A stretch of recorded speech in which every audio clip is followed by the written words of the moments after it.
अकोला जिल्ह्यातील तेलारा तालुक्यातला ज्वारी उत्पादक शेतकरी चांगला चिंतेत सापडलाय। याचं कारण म्हटलं म्हणजे आपण पाहू शकता आपल्यासोबत काही शेतकरी आहेत। या शेतकऱ्यांच्या हातामध्ये ज्वारी पीक आहे, ज्वारीचे कणस म्हणतात त्याला कदाचित, आणि त्या ज्वारीला अक्षरशः कोंब आलेले आहेत।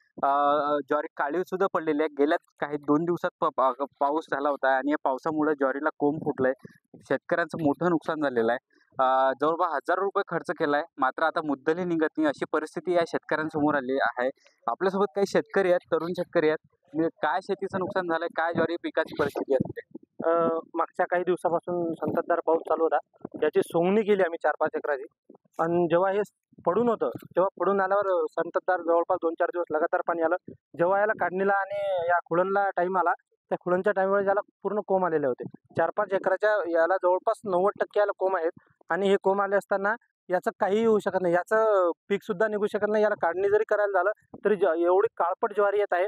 आणि मुख्य सांगायचं झालं म्हणजे याच्याकडे कोणत्याही कृषी अधिकाऱ्याचं लक्ष नाही। स्थानिक प्रशासनाने एकही आमच्या शेतातले कोणतेच पंचनामे केले नाहीत। आणि असं म्हणतात आता आमचे 4-5 एकर आहे, याच्यानंतर पुन्हा पेरणी करायची आहे। आता कृषी मंत्री साहेब मागे म्हणून गेले की बा कोणत्या लग्न समारंभासाठी कर्ज घेता का? माझं म्हणणं एकच आहे की लग्न समारंभासाठी कर्ज घेत नाही, हे वाया गेलेल्या पिकाच्या छाताळ्यावर पाय ठेवून आम्हाला पुन्हा पेरणी करावी लागते। कारण की ते आमच्या हिंदू संस्कृतीत तुकाराम महाराजांनी म्हटलं आहे की मळे झाकूनही करावी पेरणी। एवढं सुद्धा झाल्यावर सुद्धा शेतकऱ्यात एवढी ताकद आहे की पुन्हा पेरणी करायची आहे। बघा, आम्ही कोणाला भीक मागत नाही, फक्त आम्ही आमच्या हक्काचा पैसा मागतो। याचे झालेले झालेलं नुकसान लवकरात लवकर पंचनामे करून त्वरित शेतकऱ्यांना आर्थिक मदत देण्यात यावी, एवढेच म्हणते। निश्चितच शेतकऱ्यांना आलेलं मोठं दुःख आहे। आपण पाहू शकता या ज्वारी पीक आहे अक्षरशः हातातून गेलंय।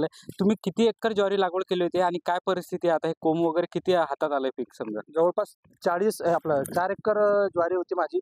आणि त्याचा सध्या जास्तीत जास्त आता जेव्हा काढणीला येईल वेळ, तेव्हा मला वाटत नाही की जास्तीत जास्त 20 किंवा 25 पोत्याच्या वर होईल। 25 पोते जास्तीत जास्त झाले। आणि आमच्या गावात अशी एक परिस्थिती आहे की एका दादाने जेव्हा मार्केटमध्ये ज्वारी नेली, त्याची 840 रुपये प्रति क्विंटलने ज्वारी विकल्या गेली। 840 रुपये प्रति क्विंटल। पेरणीपासून तर काढणीपर्यंतचा खर्च सुद्धा परवडत नाही। आणि कदाचित कृषी मंत्र्याच्या घड्याळा याच्यापेक्षा महाग असतील। 6 महिने ज्याच्यावर आमचा शेतकरी 6 महिने जगू शकतो एक पोत्यावर, या कृषी मंत्र्याच्या घड्याळा त्याच्यापेक्षा महाग झाले। आमची स्वस्त झाली ज्वारी एक पोते। आपल्यासोबत काही आणखी शेतकरी आहेत। काका, काय शेतीचं नुकसान झालंय? किती एकर लागवड केलं होते? किती एकर शेती ज्वारी लागवड केली होती? किती नुकसान झालंय? हो रे, 3-4 एकराचं नुकसान झालं होतं। एकर भरायचं फक्त टाकलं निघालं, त्याचं 4 एकर खराब झालं सर। ज्वारीला कोंब फुटले दिसतात ते? ज्वारी फुटले सर, ज्वारी कोणी घेते, ढोरायला मांडायला लागते, एका लागते ते दाखवली सकून आलं तर व्यापारी 500च्या उदर घेते। हे कृषी विभागाने काही पंचनामे 800 रुपये आहे। कृषी विभागाने काही पंचनामे वगैरे केले का? पंचनामे केले का? निश्चितच काय अद्यापही इथं शेतकऱ्याच्या बांधावर कृषी अधिकारी येऊन फिरकले सुद्धा नाही असं इथले शेतकरी सांगताय। आपल्यासोबत आणखी एक तरुण शेतकरी आहेत। दादा, तुमच्या शेताचं केळीचं देखील नुकसान झाल्याचं बोलले होते, नेमकं काय नुकसान आहे, कसं आहे? तेलारा तालुक्यात मागील जे हवा आणि वादळी पाऊस झाला, त्याच्यामुळे केळी व ज्वारी या पिकाचं अतोनात नुकसान झालेलं आहे। आणि कृषी विभाग कोणत्या टीमचा याच्याकडे सर्व दुर्लक्ष केलं, कोण पाहणी केलं नाही, कोण पंचनामे केले नाही, काही नाही। आणि कोणच स्थानिक प्रशासन याच्याकडे लक्ष नाही आहे।